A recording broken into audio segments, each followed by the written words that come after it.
Welcome back, everyone, to Neighbors in the Network. I'm James Pinedo, your host, and today we're chatting with Nicole Fox. Nicole, thank you so much for joining us today. Thanks for having me. It is our pleasure. Nicole is the Director of Government Relations at the Platte Institute, and she's here to chat today to let us know not so much like what the policies are behind what she does, but what's Nicole like? So, Nicole, tell me a little bit more about your background. How did you grow up? How did that shape you? Well, I am a Midwest girl. I've lived in the Midwest my entire life. Grew up in a small town in rural Iowa. My parents were just very modest people. They were hardworking, believed, in hard work and doing the right thing. We sat at the dinner table every night. My parents were strong believers in family dinner. Whether it was just talking about our day, talking about current events.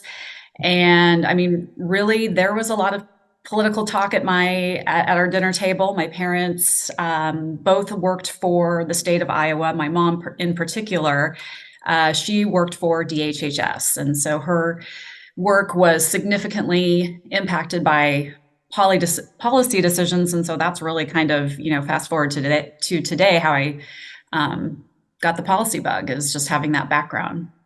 Gosh, this is really far abroad here, but no one really spoke about DHHS as much. Oh, they did, but not as much. In 2020, everything changed. Everyone was talking about that. What was your mom's take on how all of a sudden that's in the spotlight? Like she had an insider's view. Yeah, she was a caseworker, and Yeah, so for her, I think she definitely has a very strong understanding of the ability to work. yeah. And when businesses were being shut down and there were mandates being forced upon workers, that was very concerning to her. Hmm. Yeah. Yeah. Wow. What a fascinating dinner table conversation growing up. So that really had you, were you focused on politics, or was it more policy, or I guess a combination of both growing up? It was a combination of both. And, we talked a lot about socioeconomic issues just because of my mom's work and just kind of that, don't judge a book by its cover, never make assumptions about people. We would talk about things like single moms, and why it may be hard for them to work and why they may need some government assistance. And there's things like the availability of daycare and different things that impact their ability to work. So she kind of instilled in me, think outside the box. There's a lot that could be going on in the background that you don't know about, that aren't there at face value. That makes sense. So I saw that you got a bachelor's of science in food and nutrition, and that doesn't make me think immediately working in policy. So going to college, what were you thinking of? Yeah, you're correct. I do not have a poli sci degree. I wasn't an economics major, don't have a law degree. Yeah, my initial career path, it was in healthcare. I spent 17 years working as a dietitian and adjunct instructor at a university medical center, and my background mainly was with cancer patients. And so during that time, I was very involved in my professional organization, and I had a couple of mentors that got me interested in some of the organization's grassroots efforts, dealing both at the state and federal level with food and nutrition and health related policy. And during that time, something called Obamacare passed. And that was something that really motivated me because it hit home. It also affected my work. And so that really motivated me to get involved outside of just the food, nutrition, and healthcare policy. It got me involved in Nebraska politics, and I started to volunteer on campaigns.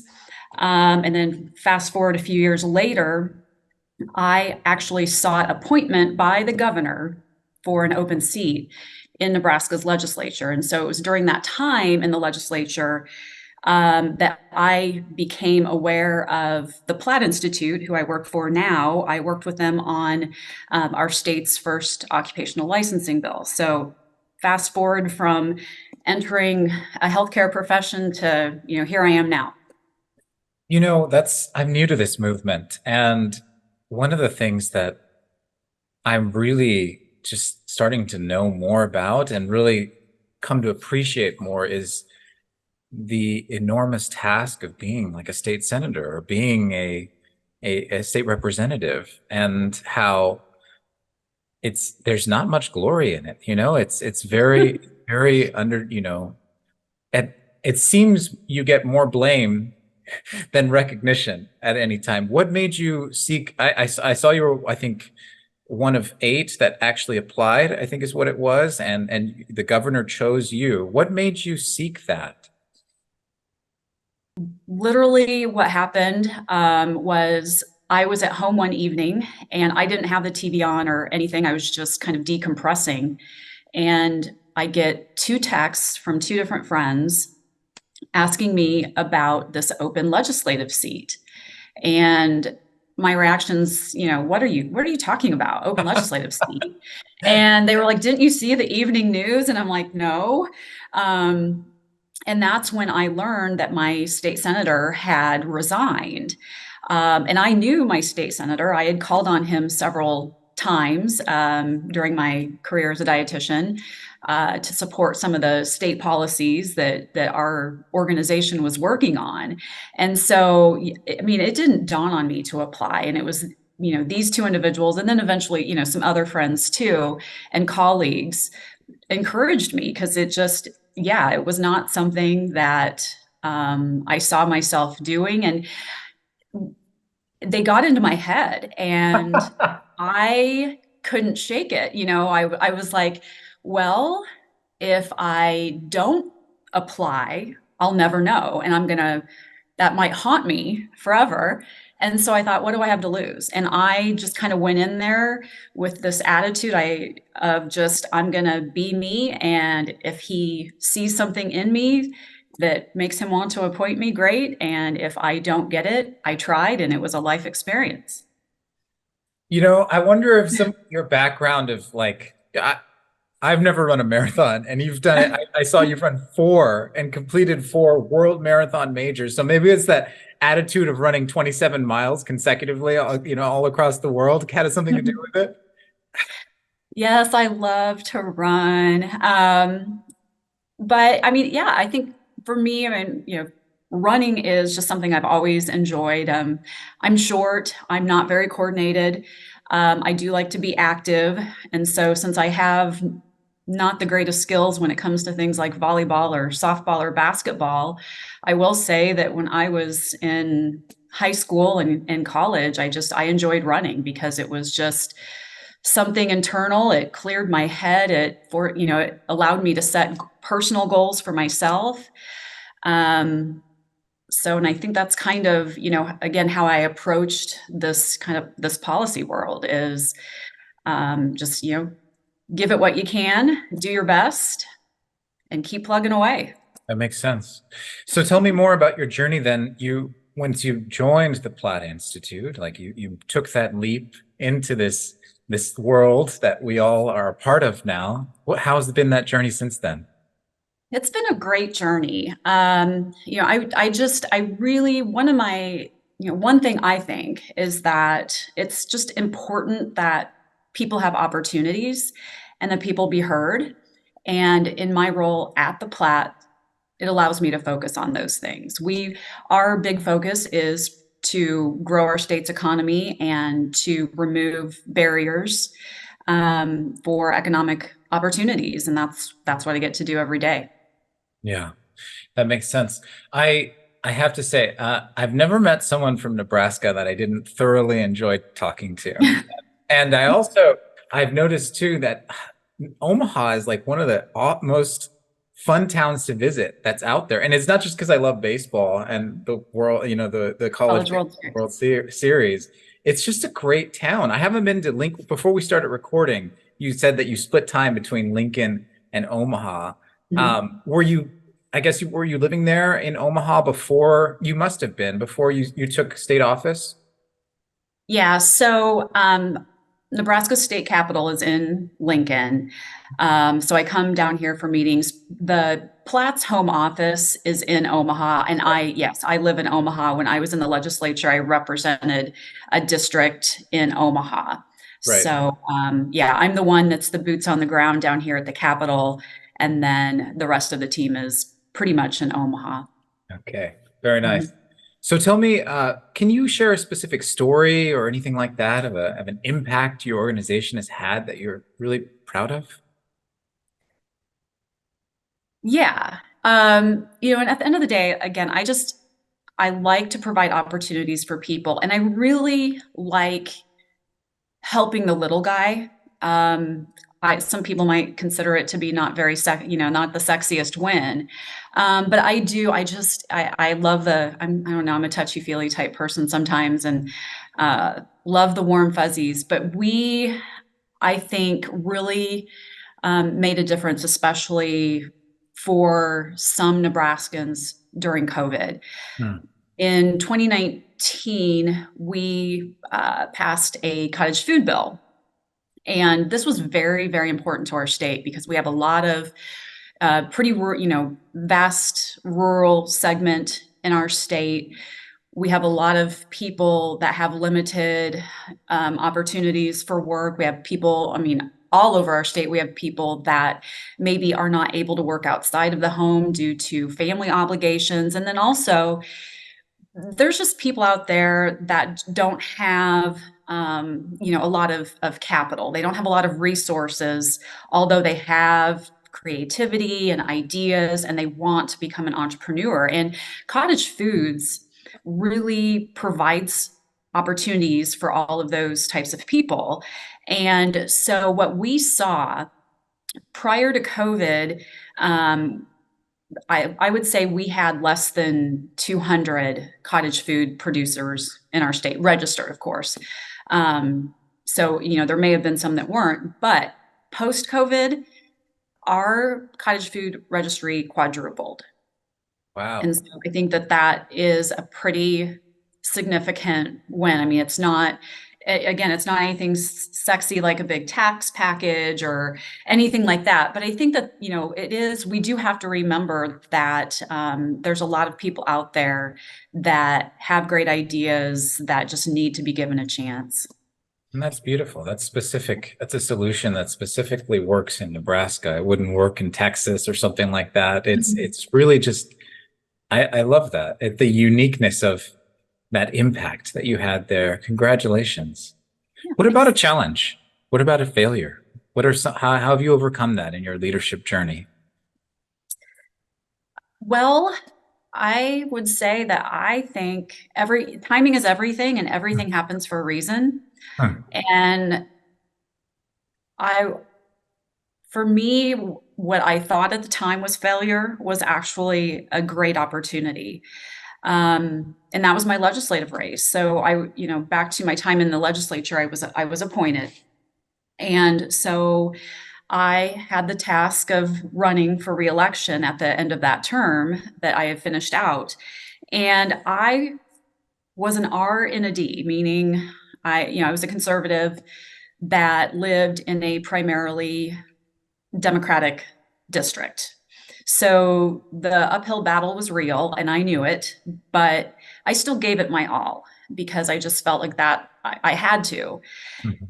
But it presented a really good opportunity for me. I had a very socioeconomically diverse district. Hmm. I had white collar folks and I had definitely extreme poverty.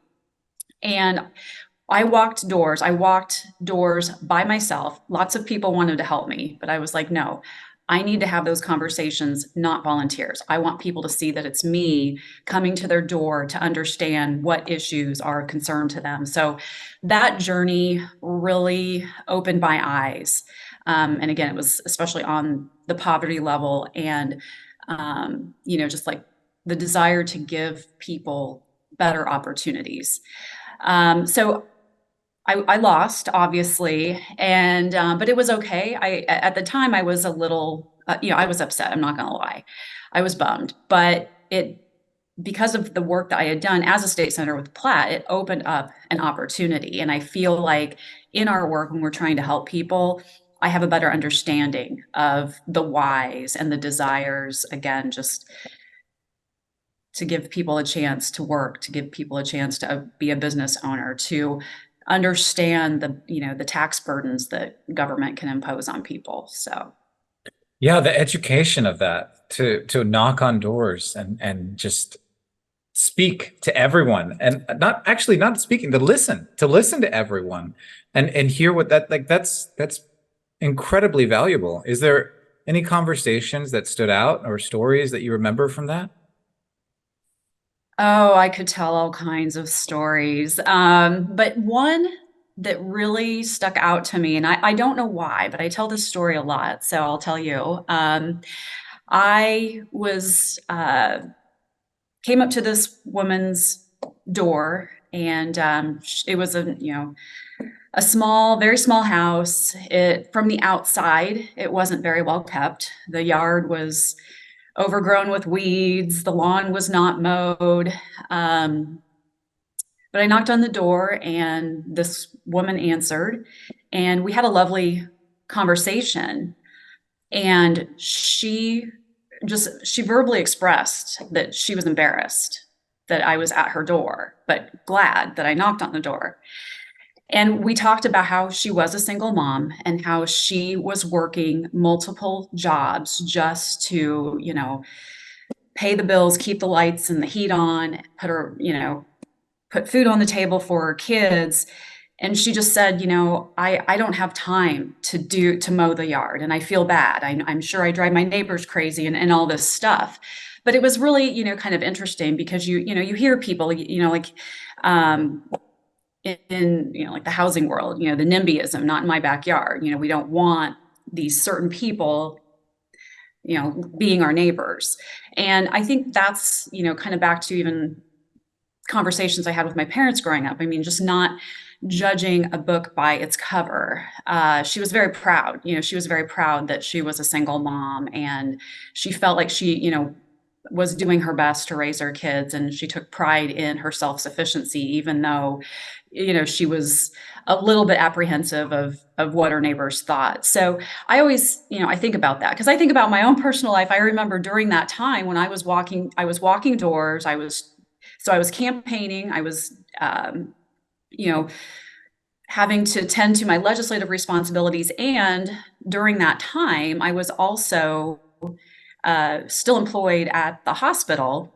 Um, and so I did get a leave of absence, but there were certain things that I had to do and such from time to time. So I was juggling three different lives, and I thought, well, if someone saw the inside of my place, that they gave it the white glove treatment, I'd be in trouble. So, sorry to be long-winded, but yeah, that is a story that just I don't know. It always resonated with me. I think about it and talk about it a lot. Yeah, well, I can see why.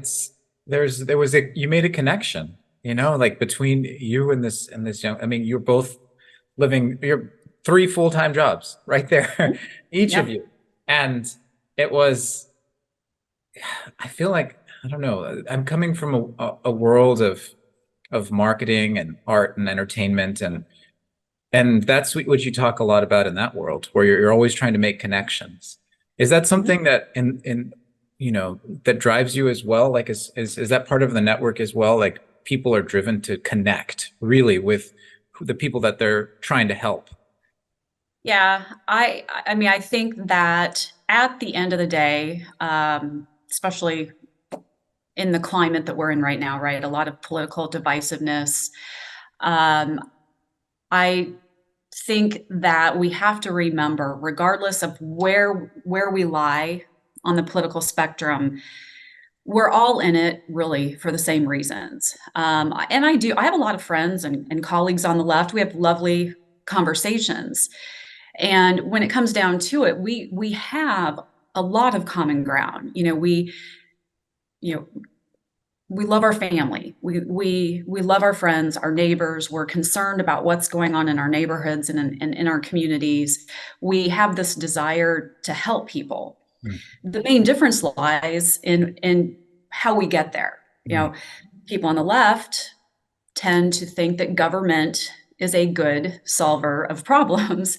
Whereas, with our movement, we feel like government kind of makes everything even more convoluted and creates more barriers. And we just feel that more the private sector is the answer. That, as much as some people hate competition, it does force us to be our best selves. And so, yeah, I think we have a lot more common ground than we do differences. Is So, is there anything like, so when we're thinking across the spectrum from where you are, is there anything that you like, how can we access that common ground better? Like how what if there are things that could be that the other side of the spectrum could understand? What would that be?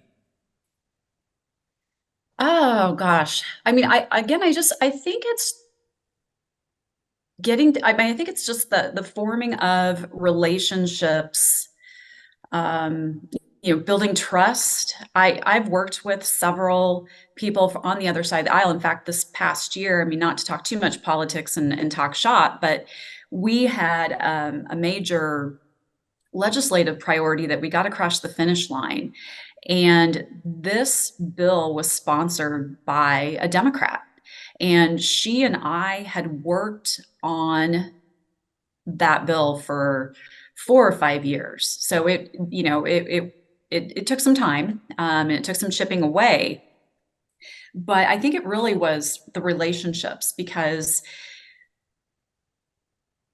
yeah, I mean, it was the relationships. We could get past, we could agree to disagree. Hmm. Um, and I guess my personal philosophy in life, whether it's politics or back to my dietitian days when I was working with patients, I'm very much an 80-20 type person. And I think it's okay if you don't always have that common ground. And in fact, I think it forces us sometimes, if we're willing to just stop and listen, to think outside the box. I think that's healthy, versus being set in our ways and not being willing to, again, think differently. So yeah, I think it's really just about relationship building because, you know, due to the fact that we worked for several years on this bill together, I mean, we got to know each other, and I took interest in the things that she was passionate about, not just this bill. She had other projects that she was passionate about, and I cheered her on when she got victories, and I reached out to her and told her that I felt bad or I was sorry when maybe she had a failure or something didn't go her way. And so I think we saw that we could be civil, we could be human. um yeah. Makes sense. That makes total sense.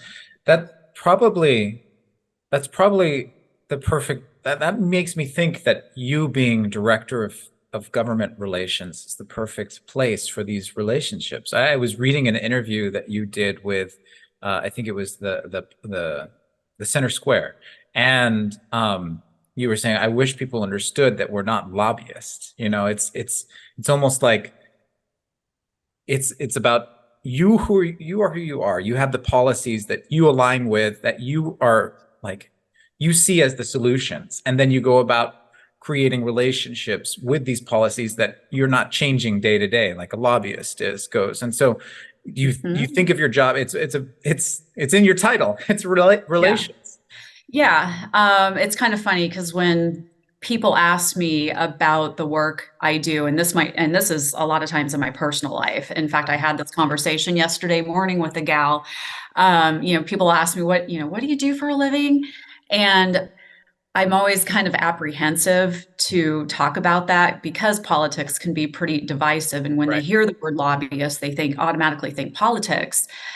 And I often say, yeah, I'm a double four-letter word because lobbyist is 8 words.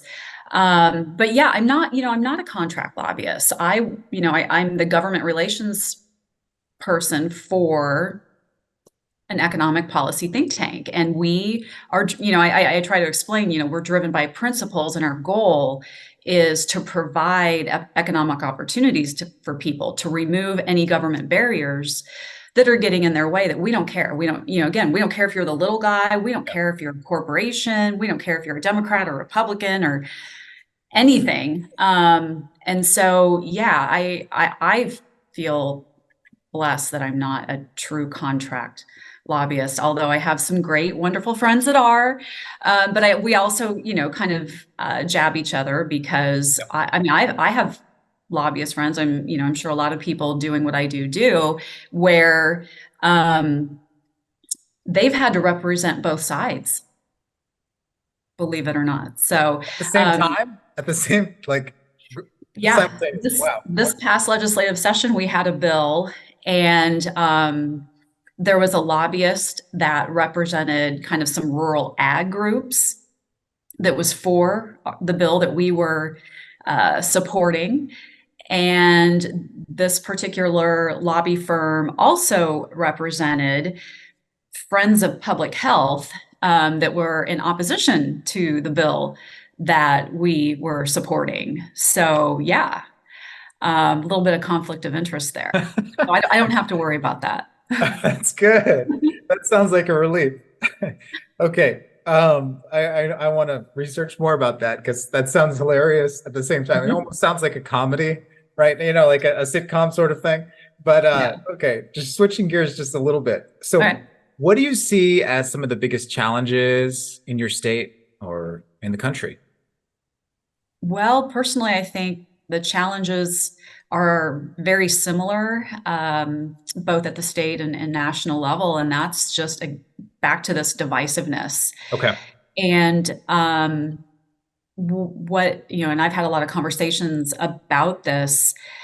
I kind of feel like, I know, just like any generation, right? Oh my gosh, it's the worst we've ever seen things. But I've seen things progressively get worse in my time being part of the political arena. And I feel like there's some people, that just how do I say this? There's a lot of like just rhetoric and hyperbole. And that rhetoric and hyperbole are causing people to stop listening to each other. They throw out these terms, like communist and socialist, or, whatever it is. And the shock value isn't there anymore. You know what I mean? And you start hearing those terms, and all of a sudden communication breaks down. And I think that there's what we're seeing, at least in Nebraska, and I feel like it's happening at the national level too. What's happening is there's a distrust of politicians. There always has been, right? But I think it's very heightened now, this distrust. And so you see a lot of grassroots organizations forming because they're angry and they're not feeling heard. So I think that that's a big challenge.